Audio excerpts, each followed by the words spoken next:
সালাতুদ দুহা অর্থাৎ চাস্তের নামাজ, যা সূর্যোদয়ের 20 থেকে 25 মিনিট পর আদায় করা হয়।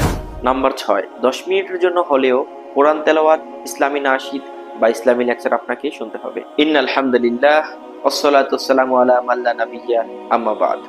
সম্মানিত প্রিয় দর্শক মণ্ডলী, পবিত্র মাহে রমজানের আজ রহমতের চতুর্থ পর্বে সকলকেই স্বাগতম জানাচ্ছি। কে না চায় তার জীবনে পরিবর্তন ফিরে আসুক?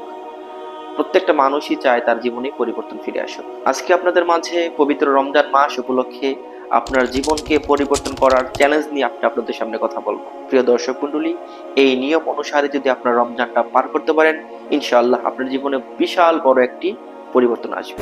নাম্বার 1, নিয়মিত আপনি দৈনিক কমপক্ষে 2 থেকে 4 রাকাত তাহাজ্জুদের সালাত আদায় করুন।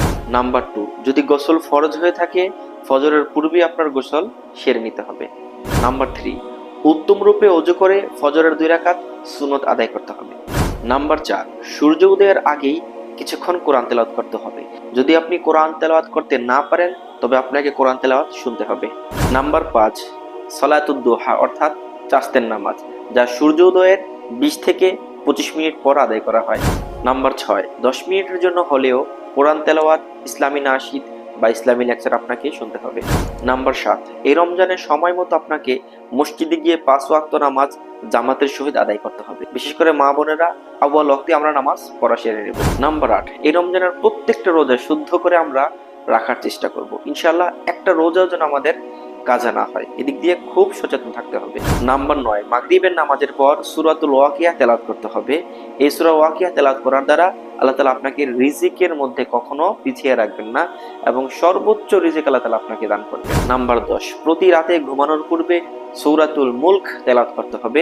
কেউ যদি সূরাতুল মুলক তেলাওয়াত করে, আল্লাহ পাক রব্বুল আলামিন তাকে কবরের আযাব থেকে মুক্তি দান করবেন।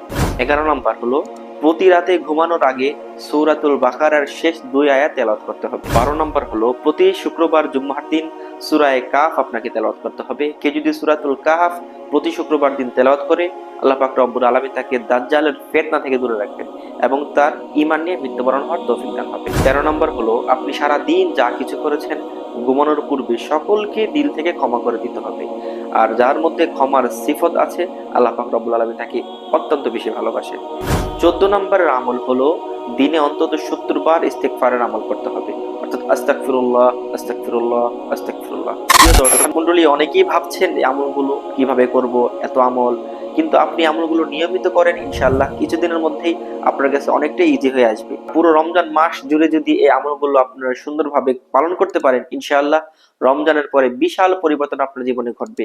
ইনশাআল্লাহ আল্লাহ পাক আমাদের সকলকে এই আমলগুলো করার তৌফিক দান করেন।